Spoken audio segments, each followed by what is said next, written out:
when you look at the woke element, we look at the ideology, we look at the performative virtue signaling, that filters out more people. And if you don't do those things, you're not with them. So you can be a little bit left and you're not part of their club if you don't fit their specific, like if you, maybe you speak up against a land acknowledgement, or maybe you're not a fan of pronouns. Those are all rituals that are adopted on the left that will quickly get you thrown out of the club.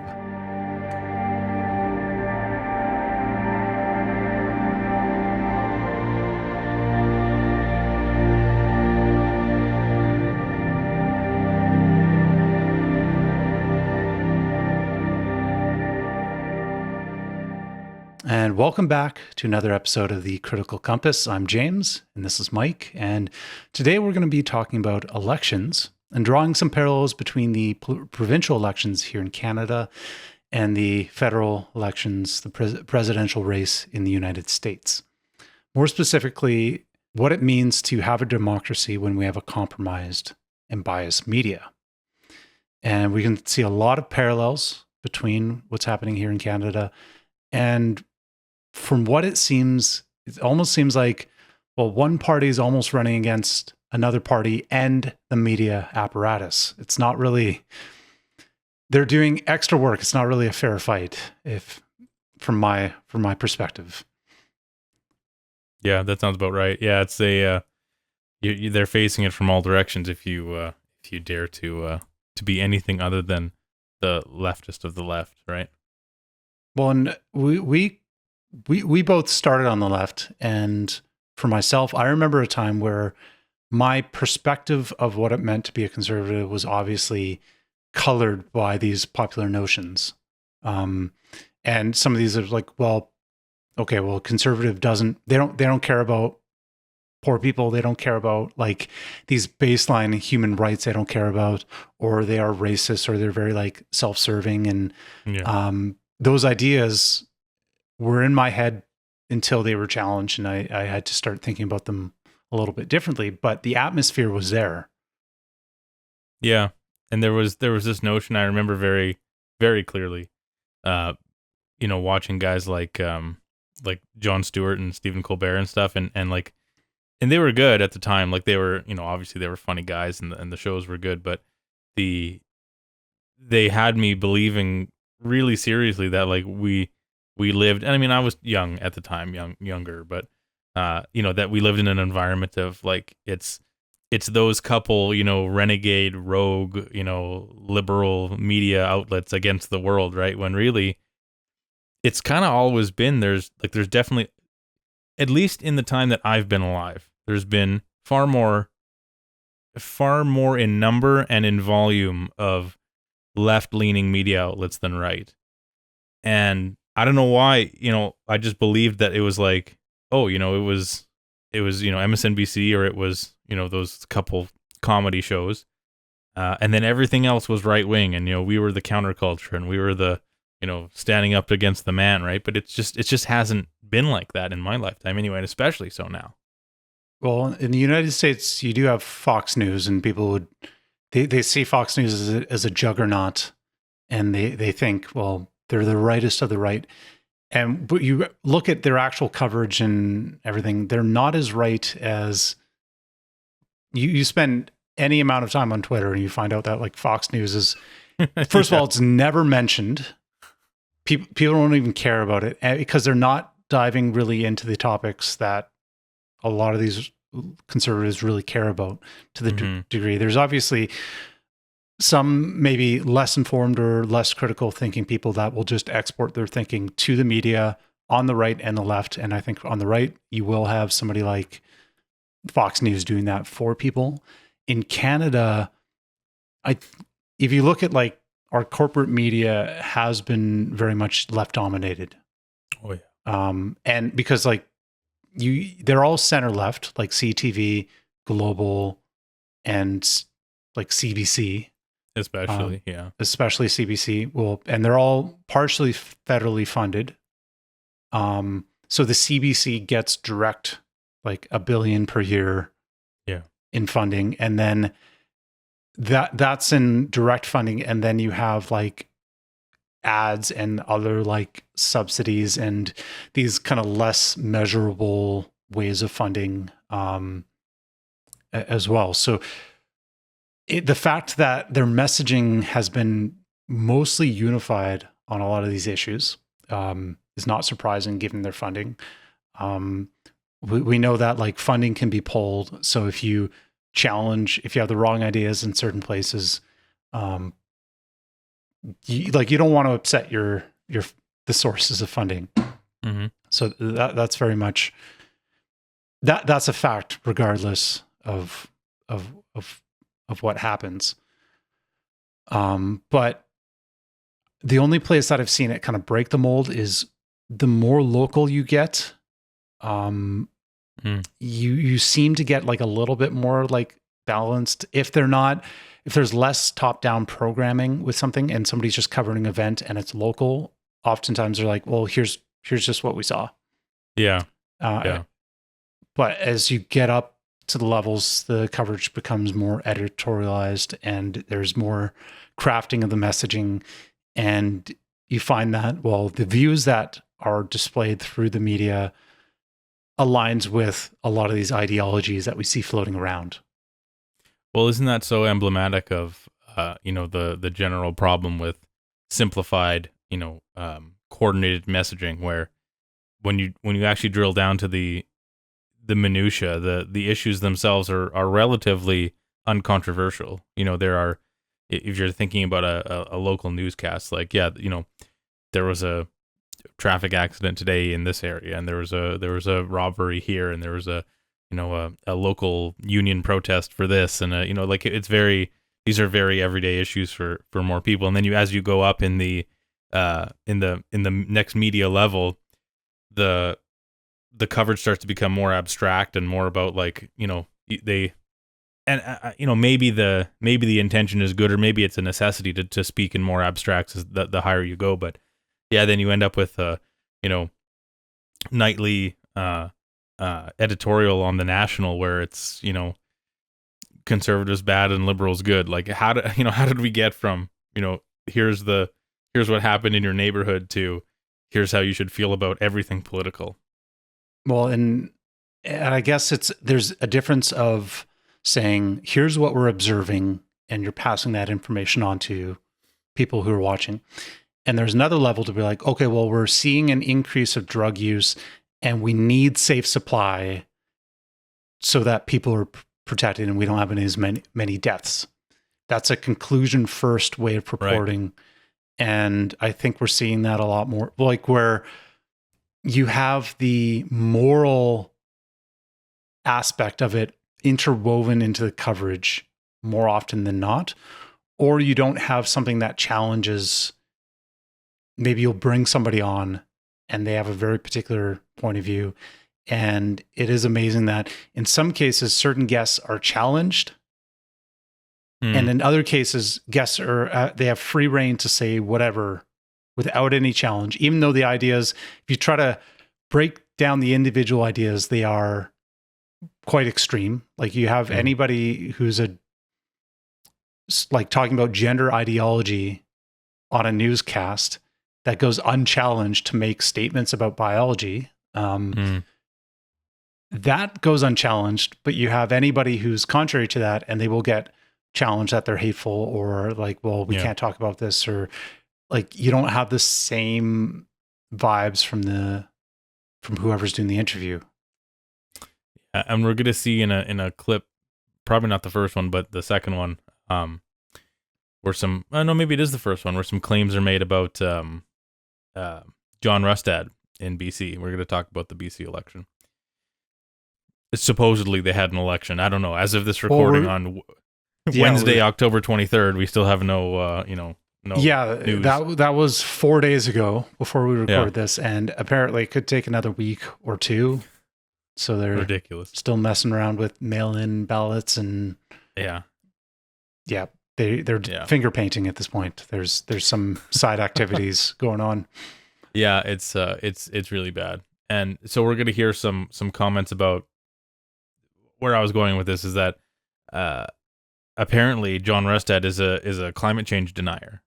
And so I don't I don't have quotes or anything at the ready, but I would bet my house on he has the extent of his climate change denialism is probably something along the lines of we shouldn't hamstring our oil and gas economy to placate a global agenda because China and India are polluting the world beyond recognition anyway. So it's probably I would bet my house on it being something like that and not climate change denialism, because to bring it back to what you're saying, the actual window of the Overton window, they say, right? The actual window of acceptable things to say in Canadian politics right now is exceptionally small. So the national media makes mountains out of molehills on every issue that you can imagine. So when you're specifically when you're talking about things like gender ideology or climate or race or drugs or anything like that, any sort of a dissenting view, no matter how maybe minute in the grand scheme of things, has to be painted as a very extremist view, because there just isn't all that much disagreement on this. Like, most people aren't on such extremes for these issues. So any sort of deviation from the media narrative sort of has to get blown out of proportion for the clicks, I'd imagine, to even differentiate between these people at all, right? Well, if you're outside the window, you're just outside and you're extreme. Yeah. They don't differentiate between levels of extreme.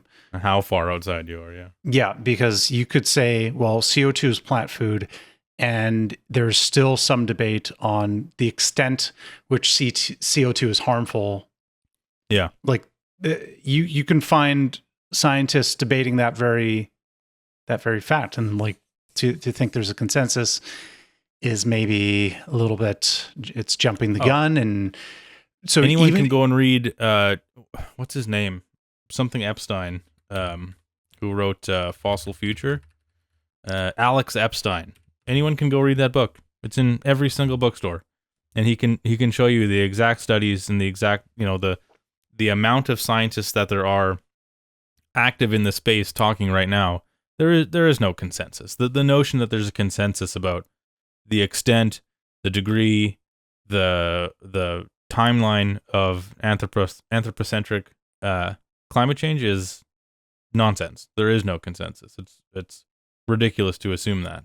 But so people don't know because they don't get exposed to it, right? What you're saying is that you're climate change yeah, denier. Me and John Rustad, just climate change deniers. Yeah, that was a whole lot of denial. Let's hear how this guy's extreme in many other ways. Let's hear how extreme he is. All right. If you had given the BCNDP opportunity to form the perfect political opponent in a laboratory 6 months ago, they would have given you a party very similar to the BC Conservatives. They would have given you a leader that perhaps is not that charismatic, perhaps has some climate change denialism, some vaccine skepticism, has pandered to conspiracy theorists. Maybe their front line would be not that well-known BC Liberal MLAs, and then the rest of the party would be rounded out by basically internet trolls. On top of that, the BC Conservatives did not have a get-out-the-vote strategy. They didn't really have voter ID systems. I mean, this was a party that really did not have the same amount of resources as the BC NDP. Wow, just all sorts of things, hey? Yeah, that was just a full-on rant. This is just silliness. Yeah, I mean, I don't even know what to say about how, like, that's like, just to put it into context for anyone who didn't watch the broadcast or might not be Canadian, that this is CBC News. This is our national broadcaster. Put this guy on TV to call an entire provincial political party anti-vaxxers and internet trolls. Like, and that went unchallenged. Unchallenged, and that's sophisticated CBC political discourse. Yeah, and it's so lazy. It's just so. I watched that and I just like that. It would have made me mad, years ago. But it's just like I can't even take it seriously. I just don't know who, like, you know, we'll talk some American politics here later, but it just reminds me of how, like, look at what's happening with the state of American news media, where the former president running for re-election is, instead of doing, he's actively refusing 60 Minutes, ABC, NBC, probably CNN, and he's doing Theo Vaughn's podcast, and he did Andrew Schultz's Flagrant podcast. He's going to be on Joe Rogan in a couple days. Like, this is, it could not be a bigger indictment of how little relevance TV news media, corporate press has in the modern, in the person's mind now of what constitutes a place that you would go to learn about politics. You would learn more about politics by watching a 3-hour podcast on Spotify with an MMA announcer than you would from listening to Canada's national broadcaster. Like, how embarrassing is that? Well, there's two things a podcast will do, and that's they're long form questions. You're not bound by time. Therefore, you can explore the ideas in full depth. And then you're also, it forces you to, like, think on the spot, because, well, you don't know everything a host, like, the conversation will go wherever it is. Like, it'll go down organic, right? In an organic way, down in a direction, and things will come up, and you'll get answers that you couldn't predict otherwise if you never explored this direction of a topic. And I think that scares people who are very much reliant on scripted interviews, or if they're going to go on a podcast that they don't know what will be asked, it's putting a lot of pressure on them to break free. Like, if they're so measured and everything has to be, like, figured out beforehand, a unscripted podcast is quite dangerous to somebody like Kamala Harris, who's not able to, like, even a scripted questions, she has troubles. Did you see that clip of when her teleprompter broke? She was in the middle of a speech. Did you see this? I don't think so. So, to your point, listen what happens when somebody who is so reliant on a script and potentially doesn't have a single original thought in her head, but we can't be sure of that. Just watch what happens. Remember his number? 32. Today we got 32 days until the election.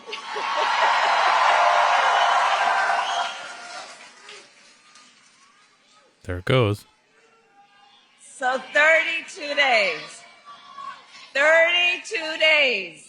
Okay, we got some business to do. All right. 32 days. And we know we will do it.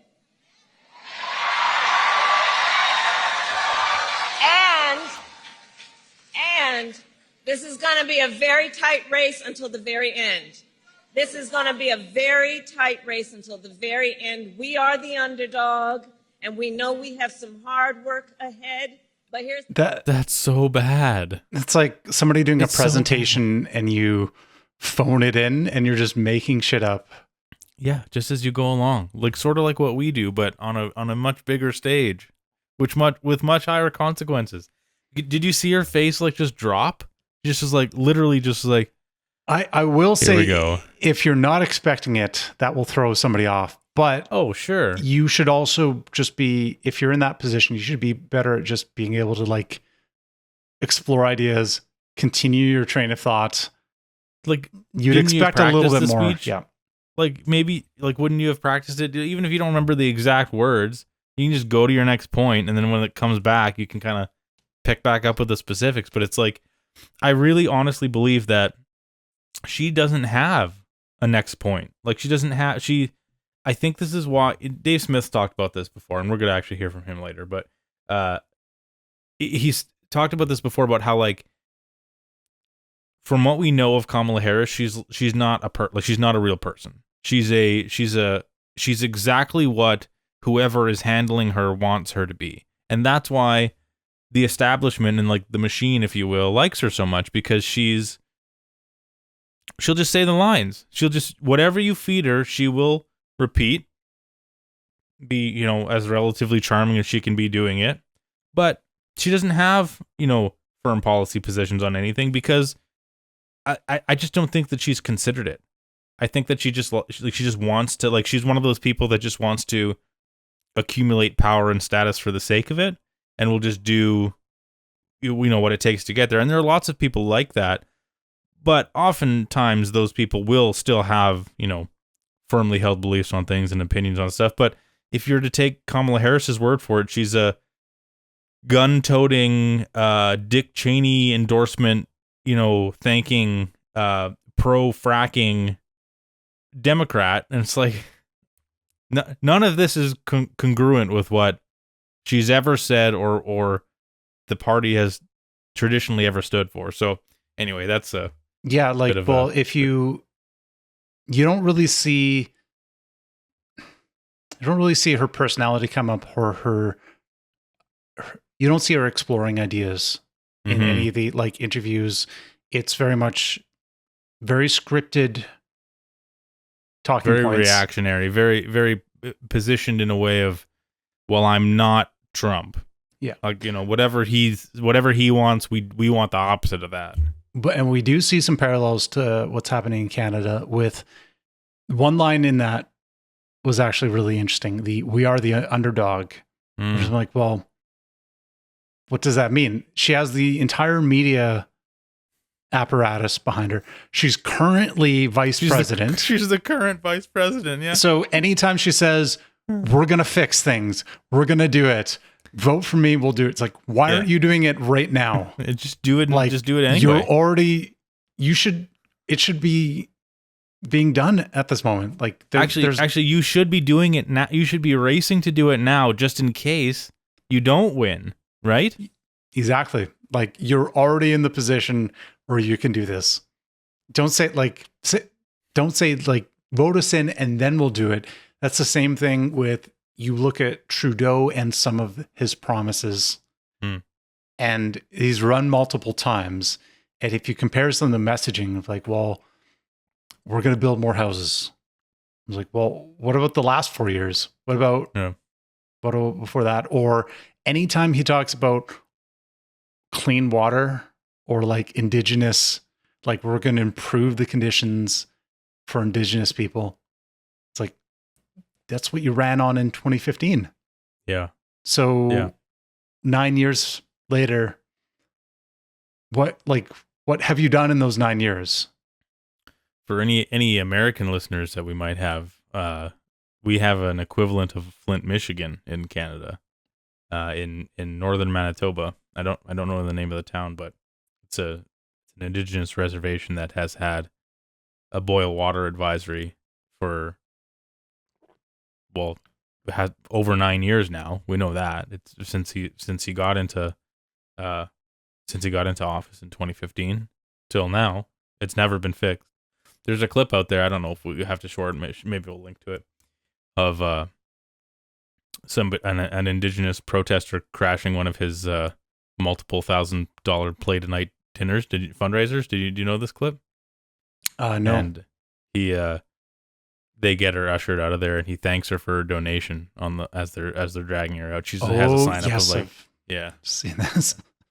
So like a perfect like little window into the actual like how he truly feels about these people. Like, he does not give a shit about helping. You find these dualities they come up with like, well, you have land acknowledgements, and then you have like, okay, well, you're acknowledging we're on the sacred land of this tribe, and then you look at the actual way that Indigenous people are supported, or the lives that they're living, or the empty promises, like they're never followed through. So you have these performative moralizing acts that really don't do anything other than make the person doing it feel good, or feel like you are, by doing this, I am a good person. And that's the only thing let's do it. Yeah.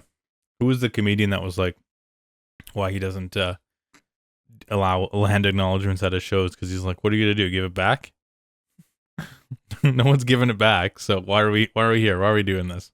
So. Maybe we'll do a land acknowledgement for somebody who took one of your guitars. I acknowledge this guitar is from Mike, and I continue to play it. I'm not gonna give back, but I acknowledge it. It's like every time you go to a show, every time this person plays, they will acknowledge the person they stole the guitar from. Oh. Not That's a almost perfect the same analogy, as still having it. That's Oh man. Okay. Are we ready for let's see, back to John Rustad here about what are we doing so this here? is just following the election, which is very, very close. And there are some ridings that are within 100 votes, which does automatically trigger a recount, which is understandable. But he's more or less going to unpack the dynamics behind the election. Yeah, and this is what's the name of this guy? What's the name of this host? This is Stephen Quinn, and he was one of the main commentators on the night of the election too. It was I don't know if I could find it. I was watching it though, and I remember specifically a clip that he was talking about. Like, it was just sort of a cut between some feature at a conservative party headquarters or something, and it cuts back to him and his panel, and he's like, yeah, well, I look forward to all those grand promises of the conservatives coming true, and if they do end up forming government, then he did like nothing, no comment, no nothing, passes it off to the next person, and it's just like, wow, this is like not even an attempt to be objective. But anyway, we'll listen to the clip. It's about 5 minutes long here. 3 of 4 seats in Richmond. What does that tell you? Well, Richmond, both Richmond and Surrey, really, when you look at what the Conservative vote represented, it was pretty much, rural BC, but also a lot of ethnic minorities, whether it's Chinese Canadians or Indo-Canadians. And so a lot of those groups came together and said, they had enough, whether it was the drugs and crime problems, whether it was SOGI that's going in our schools. There's a lot of things that were driving people that wanted to see change. Drugs and crime and SOGI are two ways to scare people, basically. Well, I wouldn't say that necessarily. But parents are very concerned about their kids. They're concerned about their own safety. And sure, but is there anything to it? But I don't want to get into it because we do every time. But really, is there anything to fear from SOGI? Really? Well, when your 6-year-old boy, his grandson, comes home and sitting at the dinner table and saying, Grandpa, is it okay that I'm a boy?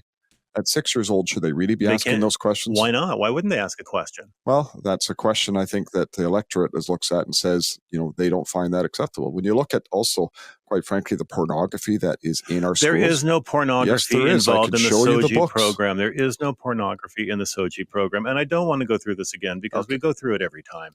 But let's also talk about the crime and drug factor too, because you're in Richmond warning them against what you are calling drug dens. There are no supervised consumption sites in Richmond. So first of all, let's actually show the books that are being made available in our schools on your television show, and to see what kind of ratings you get with that. That are being made available in our schools. Made available right, in but our they're schools. Not part of a curriculum. They came from the SOGI initiative, which is not a curriculum. It is a philosophy that has been brought to schools. But when it comes to what's going on in Richmond, there was Can you pause for a sec? Housing units that have been put in. So that's brilliant, because all the times you've seen, and this happens at school board meetings, this has happened in Parliament, this has happened where people take books that are available in schools and they're immediately censored or shut down because it's too inappropriate for whatever form. It's like the school board meeting.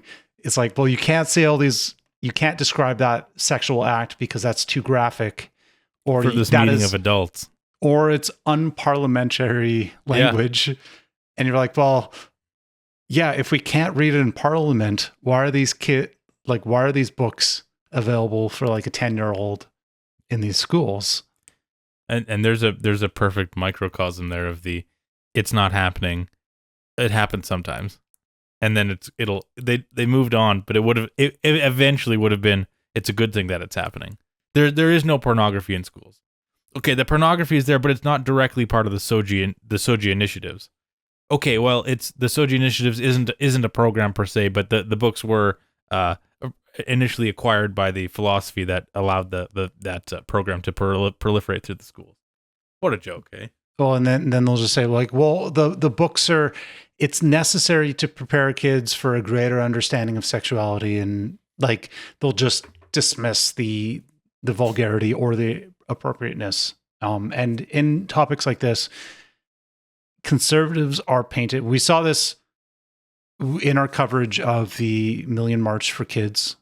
And we're talking about SOGI. Is you look at the messaging from any of the counter protesters or anybody pushing back on this or anybody pro SOGI, and they think it's like, well, this is coming from a place of fear mongering and hate. Well, these conservatives hate the LGBTQ community. Therefore, they just don't want, like, they don't want trans kids there, or they don't want gay kids to be able to express themselves. There's all these unwritten kind of like messaging attached, or these labels attached when you have this pushback. And this host, you can see he's argued these things before. I'm not sure specifically with John Rustad or with just other people on CBC, but a good host at that point would ask clarifying questions and would unpack things like, well, what do you mean by this? It's like, well, or what evidence do you have of this? What evidence or what examples? Not telling the guests that they're wrong and this is why. When in fact they're not wrong, and the host is actually wrong. Infuriating to watch. So that's just the SOGI part, but we still have the drug element. Oh yes, this is good. Where drug consumption is being allowed, there was safe injection sites which were proposed to come into Richmond, that we said no, we will not allow that to happen. Drug consumption takes place in every neighborhood in this province, in rich neighborhoods and poor neighborhoods, all over this province. People are consuming drugs. So talk to the families that live in an area where one of these housing units have come in, and ask them about what's happened with the drugs and the crime within their neighborhoods, particularly when it's close to a school or playground. And take a look at these places. So people should be afraid, then, is what you're saying. People are afraid when you see the drugs and crime happening in their neighborhood. Right. You know, there's random things going on. You seem to think that it is okay for this to be happening everywhere in the province. I do not believe that's true. I don't believe it's okay either. But what I'm saying is, you know, when people are looking at the issues that they're dealing with on a day-to-day basis, blowing things out of proportion, taking single incidents that are terrible incidents and trying to turn those into the norm is not necessarily helpful. The evidence shows that overall crime is down. The evidence shows that stranger attacks are down. The evidence shows. So Stephen, I would challenge you on that. And the reason why I would challenge you on is this. Talk to the police about it. And the problem police is, will tell you the crime is down overall, that stranger attacks are down. The police will tell you that it's down because they can't lay charges because there's no point. Charges are not going through. So many crimes are going without charges being laid. There's a reason why, for example, Save on Foods has hired 345 security guards around the province. And it's not because It's not because they suddenly think that they need those jobs. It's because they've got problems. They've got crime. They've got drugs coming. They've got the things, stuff being stolen out of the stores. Right. Their staff are not feeling safe. This is what is going on at communities. Could it Talk be to the because small businesses. Could it be because people can't afford to eat? Talk to the small businesses where things are walking out of their stores on a regular basis and how difficult it is. Look at how many businesses are closed down now. People are not going downtown anymore because they're not feeling safe. This is what is out there in our society today, and it should not be trivialized and become normal. I'm not trivializing it at all. I'm saying that you see the world in a very particular way, in a way that's a dangerous, awful place. That's it, and I don't know that everybody sees it that way. Everybody may not see it that way, but I can tell you something. Were there tons of tent cities all over the house 7 years ago? No, all over the city. No, I mean the province. No, there wasn't. those are popping up. Was there people doing drugs all over the place? No, it was more limited in various areas. Now there's drugs all over, for example, there say were 10 downtown cities Vancouver. all over. There were 10 cities all over Vancouver 20 years ago when they built the Woodwards building. There were 10 cities at Science They were Row. not There all were 10 over the cities in place. Victoria. They were not Victoria, all over the place. No, well, they weren't. there have been 10 cities around for a very long time. There have been, but not to the same level. They proliferated all over the communities. I mean, you just drive down the Highway 1, you'll see them here and there and everywhere now. Those were never there 7 years ago.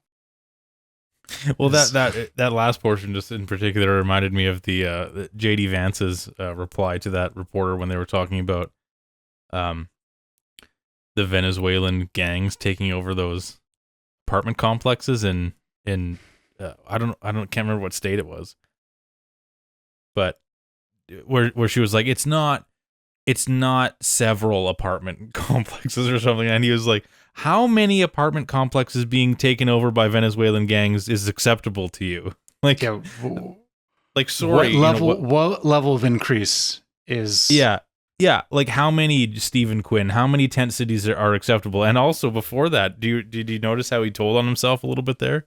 Where, with Save on Foods hiring 345 security guards. Is it because do you think people can't afford to eat? Whose job might it be to ensure that people have enough money to afford to eat? Yeah, it's... You think there's some ripple effects from the federal, but also provincial. And who's in power right now federally in Canada? And so you have Liberals in Canada, and then NDP in power in BC. So he kept on interrupting. I must give credit for John Rustad for just pushing through. Like he was very like I think. He knew when to like. Some people would chase those answers and they would try to address everything. He pushed through and tried to finish his points, which were interrupted, but his points stood under their own merits. Therefore, like, you don't have to argue every little thing that the host is interrupting, which shouldn't happen. No, it was so adversarial, and that's just so it's just so typical now, of this type of media environment we're in right now. The host, I can see that, like, in his mind, he's like, well, I have to correct this misinformation in real time. You can't let misinformation propagate. And here's like, oh, we're being balanced by having somebody from the other side on our program, but we can't let them get away with misinformation. And in that aspect, I think he feels like it's maybe a moral duty to like correct him, to step in.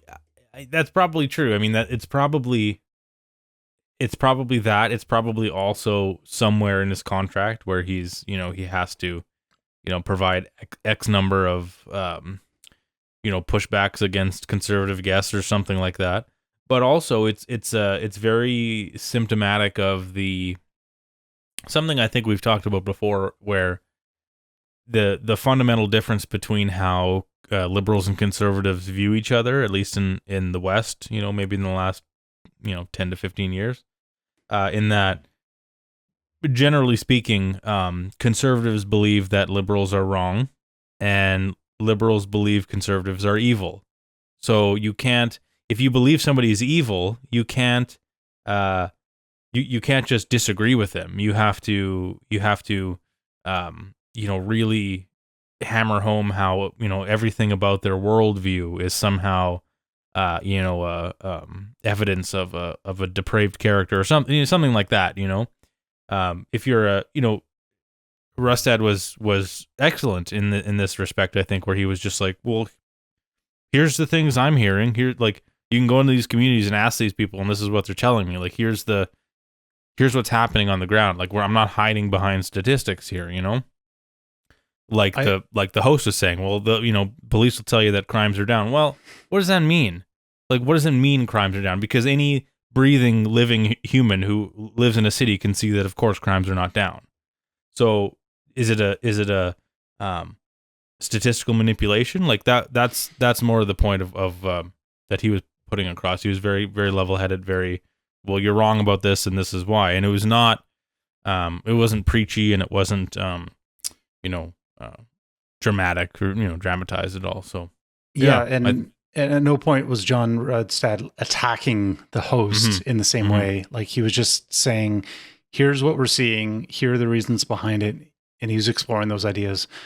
I think with a little bit of the discourse, I think sometimes you will find people claiming, maybe on the right, they'll claim that the ideas on the left are evil, but I don't know if it's directed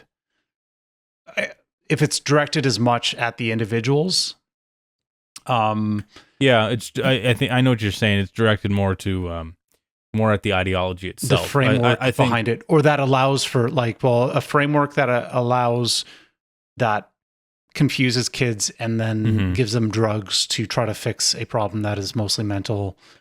Yeah, like that framework. People would call the framework evil, and then people supporting that framework willingly against evidence.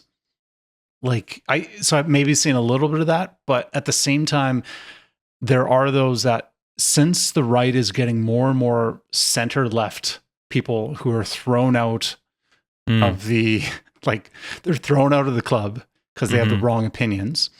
The right has to balance out, well, it is strange to think that the right is the welcoming, the open arms party. It's the side that's, in some respects, is accepting of more nuanced takes. This isn't always true. Like you can see some fractionization of the right, but you'll get some tribalism no matter what. But I think it's true that the left gatekeeps. When you look at the woke element, we look at the ideology, we look at the performative virtue signaling, that filters out more people. And if you don't do those things, you're not with them. So you can be a little bit left and you're not part of their club if you don't fit their specific, like if you speak up against a land acknowledgement, or maybe you're not a fan of pronouns. Those are all rituals that are adopted on the left that will quickly get you thrown out of the club.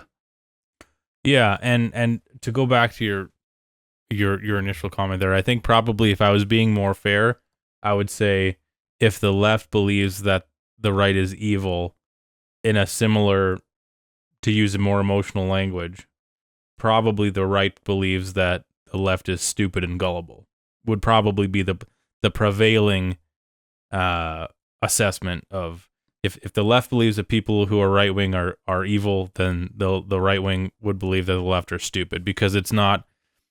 And I think that still is a difference in, even if it's not a difference in kind per se, it's probably a difference in degree, because you can be, if you're stupid and gullible, that means that you've been deceived by something, which in this case would be the ideology that permeates the left, that is does prove itself to be very dangerous in various ways. If you're evil, though, then that means that's something fundamentally wrong with your character, right? Yeah, to believe left things thinking, like that. Well, we've given you all the right moral things. Here's how you should believe and act, and you've rejected those. Therefore, there's something wrong with your character, and there's no reason you should reject them, because we've already given you the right things to do. We've decided for you. So it's as simple as that. Yeah, and I've brought Dave Smith up before, and well, we're gonna hear from him in a second here, but I was just trying to search for it in the transcript. I don't think it's in this video. It could be a different video, but he talks about a similar thing, like what you were saying, like how odd it is that the right is now the party of, essentially the party of inclusion now, like taking in all these disaffected liberals. He talks about how, like, I remember the episode now. It was one just a day or two ago. He was saying, like, if Donald Trump loses this election, it will mark, and he wasn't making any, like, Donald Trump should win or Kamala Harris should win, anything like that. He was just saying it would mark, in his opinion, the final inversion from the early 2000s Bush Republicans to what we see now in 25 years later, almost in American politics, where the party of the 3-letter agencies and extreme government media narrative control and very just the most establishment that you can get has switched entirely from Republicans to like this. That will be the delineation, and he thinks he figures that'll color American politics for the rest of the century, because it's such an odd time to live in, isn't it? Where we find the dissidents and the political outcasts being the conservative side of the aisle, rather than traditionally what you'd see in I don't know. I mean, at least since I've been alive, but probably for many decades before that, it's never been like that. Yeah, and which party was? Well, we've already seen flips in the past. Which party was the party of keeping slaves? That's right. That was the Democrats as well, wasn't it? Yeah. So that has flipped, and then, but people, you ask the average. We don't person, talk about that. They don't think. They don't think that's the case. They're like, well, yeah, but it wasn't really. I'm like, well, that was the party back then. They've painted party. the picture. Yeah, like they painted the picture that it was Republicans the whole time, and that was the reason. Like they're just continuing a white hooded vibes from 200 years ago. Like, yeah. So these flips do happen, but it is strange to see when you have it does come to be like an issue of like establishment versus non-establishment.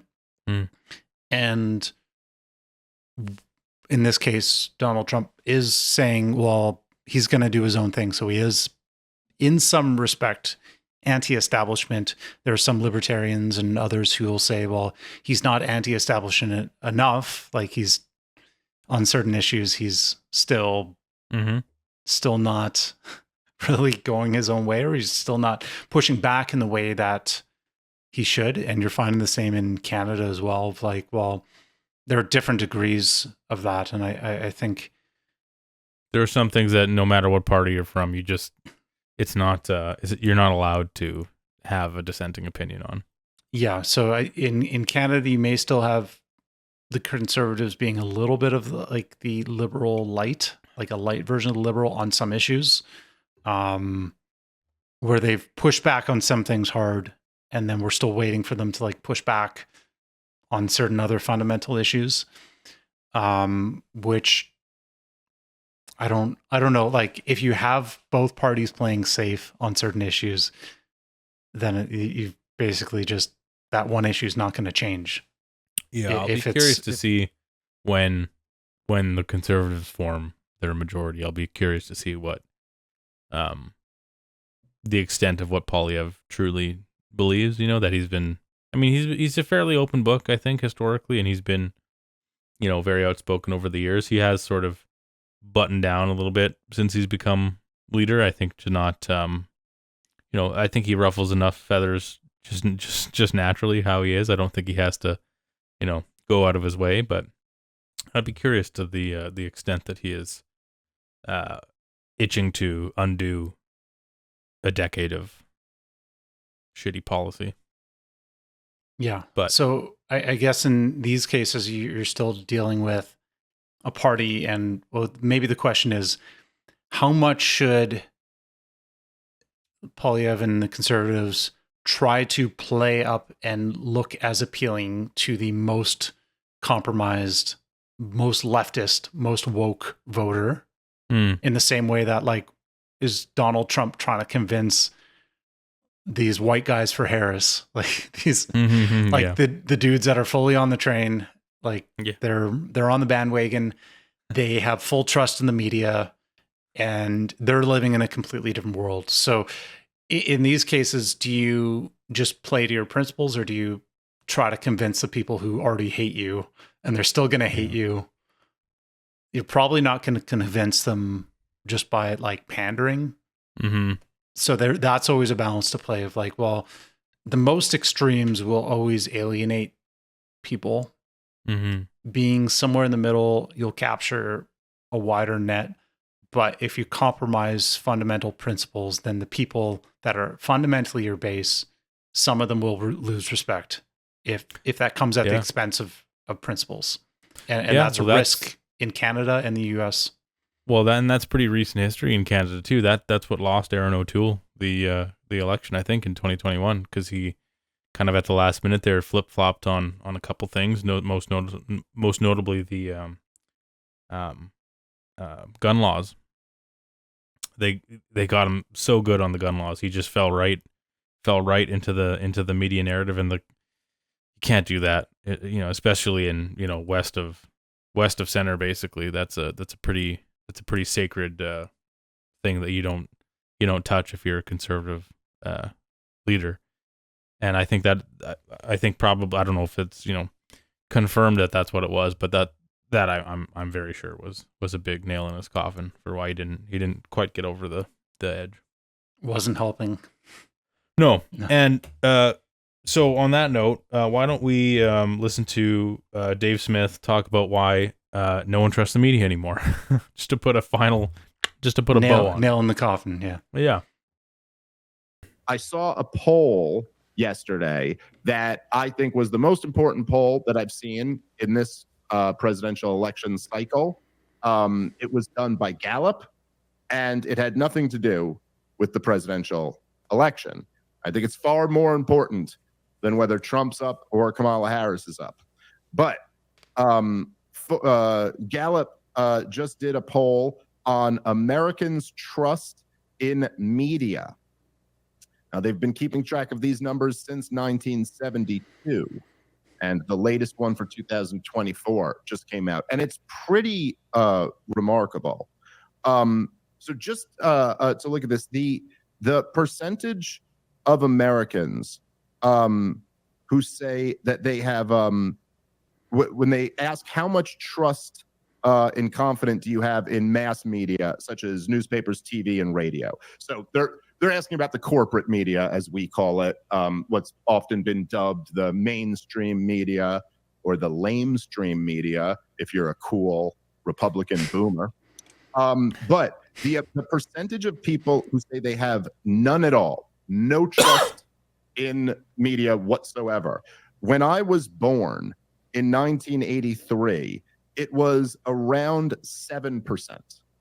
Around 7% of the population said, I have no trust in the corporate media whatsoever in 1983, the year I was born. Today, the number is 36%, with 33% saying they have not very much. Not very much. So the math on that. Trump English now? Yeah, I guess. But the point is that 69%, so about 70% of the American people say they either have not very much trust in the corporate media or none whatsoever. I just think that's so great. I just think it's like so great. It's there is a super majority consensus in the country right now that the corporate media is not to be trusted.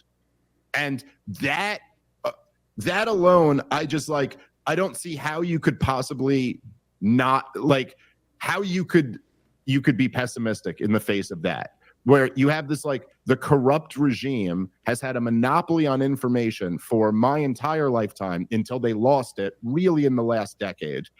And now the trust has evaporated.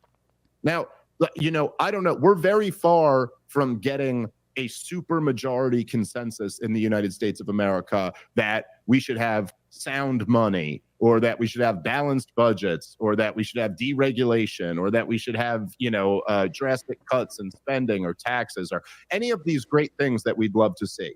But what a great place to start, that at least we do have a super majority consensus that the people who work in the corporate media are fucking liars who are not to be trusted. I think that's a great starting point. Yeah, if that's your starting point, then that means less of these bad ideas are going to go unchecked. If people are questioning where that's coming from, or just not just blindly taking things for granted and just like parroting what they hear. I would be curious if we have any of the same numbers in Canada, because I feel like it's not the same in Canada. And no, talking with friends and family, it depends on what issues you talk to them about, because certain issues, they may have like a very balanced and nuanced perspective, and then you ask them something about gender and they have the craziest ideas, or healthcare or something. Yeah. Anything that we've built a national identity around is pretty. Yeah. So it depends on, this is where like, if you're in conversation and you like can find where they are questioning things, or maybe they have a mistrust in the apparatus. A lot of people will say they don't trust corporations, and like, well, corporations become corrupt over time because look at the power dynamics. People just want more power, and they'll just grow and they'll just take more power, and they're fundamentally corrupt. Yeah. And then they think government or the media are immune to the same problem, but they're just different types of corporations. I've had this exact conversation with some of my family too. It's like, I need you for a second just to think of, envision the government as a giant company. And then you're getting close to, you're getting to it like 1/10% of how corrupt it is. Imagine the government as Walmart corporate head office, like it's, we've talked about this before. This is not my idea. This is Jordan Peterson's statement basically about how we've been in Canada. We've been we've been spoiled for a number of years with a relatively, a high trust media that has been born primarily out of the good faith kind of compromising that is necessary in a country that had spent a significant portion of the 60s and 70s trying to keep the country together with Quebec separatism, right? I think that was 60s and 70s is when it was really quite contentious. And since then, that sort of built, through various factors, built a media apparatus that was relatively forthright in its reporting. And it was, it was considered, that was sort of a cornerstone of Canadiana. We have we're a reasonable people. We get along generally, and we try and see the best in our neighbor, and we try to, things like that. That's how we develop a reputation across the world of being, we're the polite Canadians, right? But that's long gone. That hasn't been the case in a long time. If anything, you have two things that are either happening. You have suicidal empathy, where you have being too nice to a point that you're letting terrible things happen and people don't have the backbone to stand up. Or you have just targeted hate towards certain groups. So with our DEI environment in Canada is very much woke in that respect. There's hatred towards men. Anybody who's kind of white, that umbrella is widening because they need more people to hate.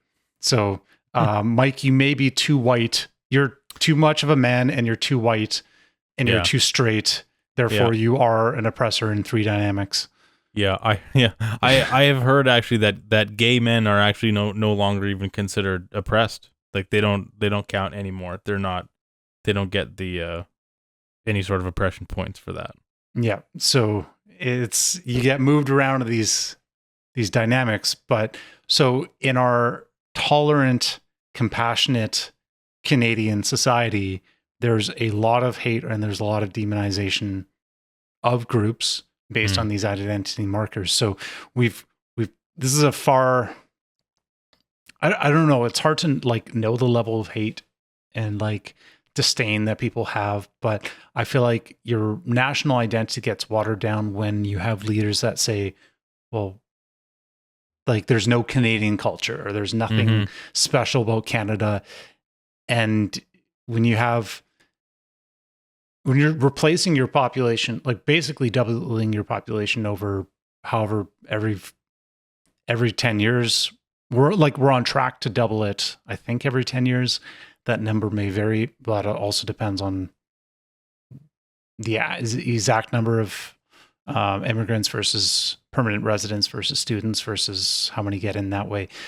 And if there's no push to assimilate, if there's no push to adopt the values that were here before, or if we hate what Canada was founded on, then what is our national identity other than just pockets of other countries and other cultures that get implanted into here? So we're not setting ourselves up to have any unified identity. And I think there are certain political ideologies that, well, they find that's a advantage. Mm-hmm. The lack of unity is an advantage. And I feel like, well, if anything, they're unifying by creating an us versus them, almost like if you're looking at the oppression dynamics, you just blame it on the oppressors, and that's whoever fits conveniently. Well, if a prior person was prior elected official 100 years ago, they're a colonizer, so we can throw down their statue. We don't have to respect anything they stood for. Therefore, their values get watered down. Or if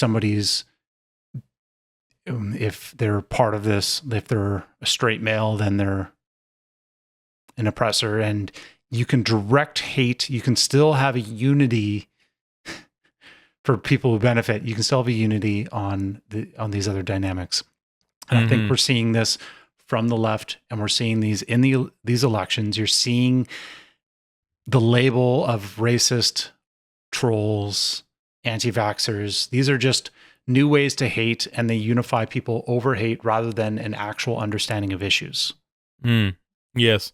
And it's and this is, perhaps a podcast for another time, but it's very religious in nature, I find. It's very, this is what religions have typically done to separate, to this is the second time I'm going to use the word delineate in the last few minutes. Great word, right? To delineate between, the in-group and the out-group. You're either like us or you're not like us. And that's somewhat goes back to my previous point of, you get a reputation for the polite Canadian, and, we're, that's how we're known across the world. But actually when you actually look at what that means, it's not actually politeness. A lot of the time what it is passive aggression. And there's sort of an accepted way of it's pathologized in a way where it's basically it's demanded of you to be tolerant and inclusive, or else you're not going to be tolerated or included.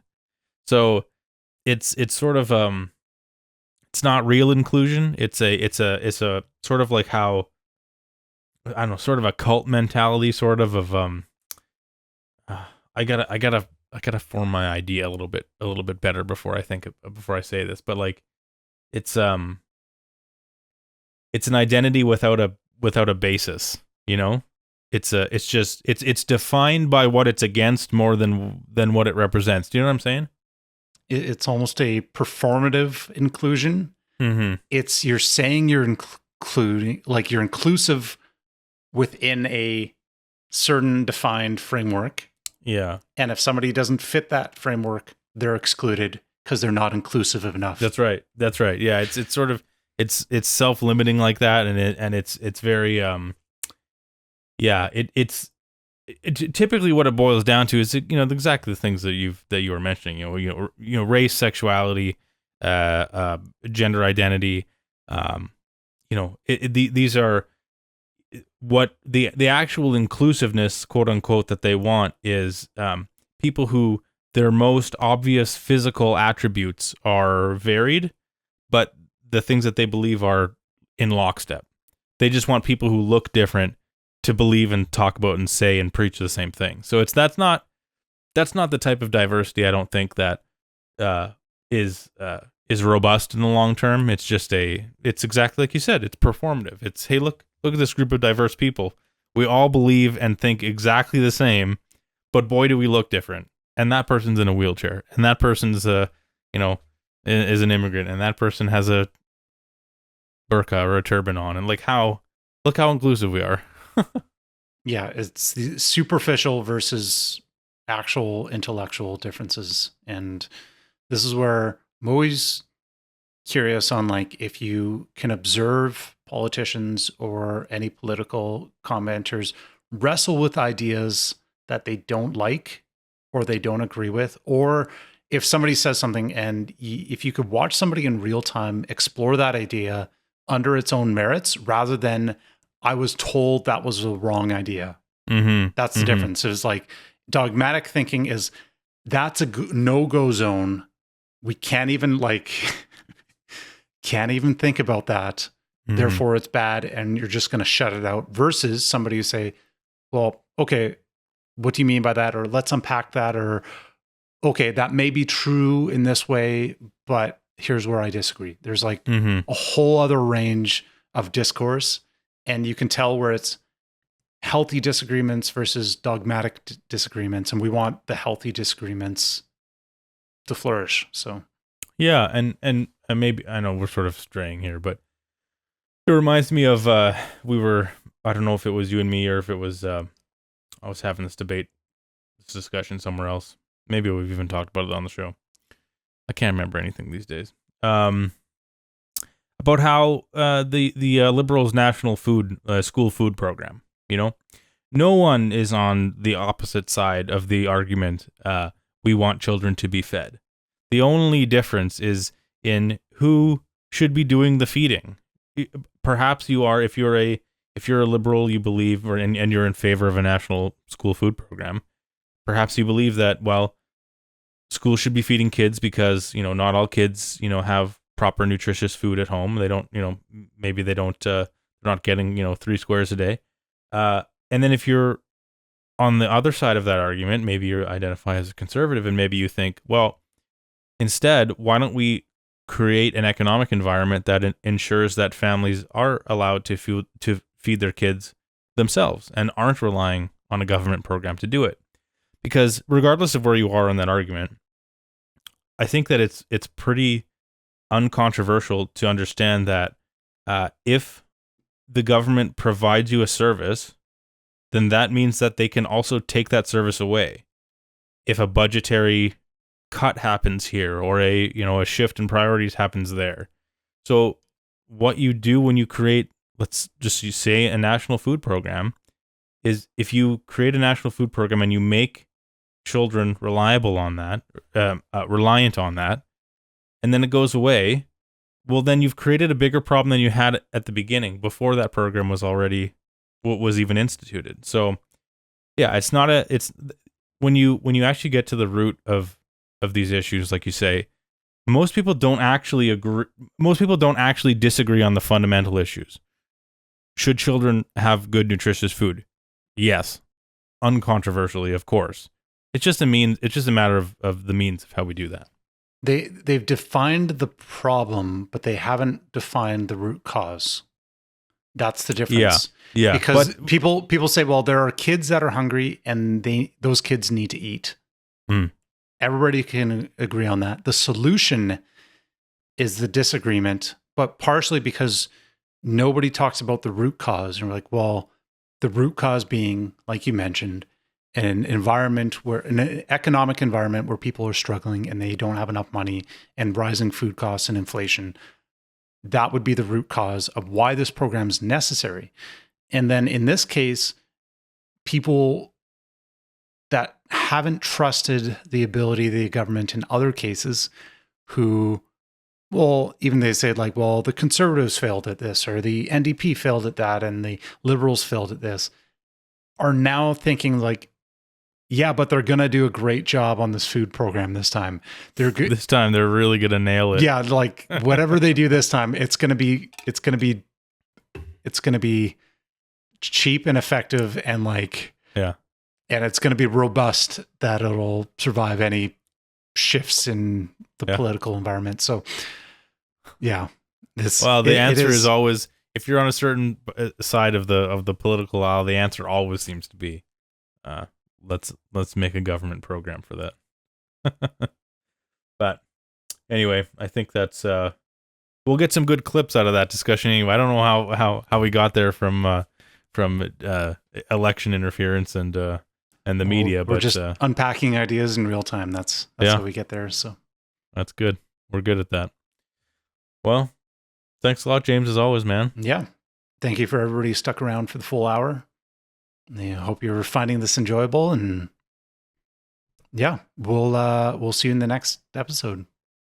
Subscribe to us on YouTube, Rumble. We're on Spotify. Follow us on X/Twitter. We'll put links to everything we talked about in the show. And yeah, thanks again. All right. Cheers. Yeah.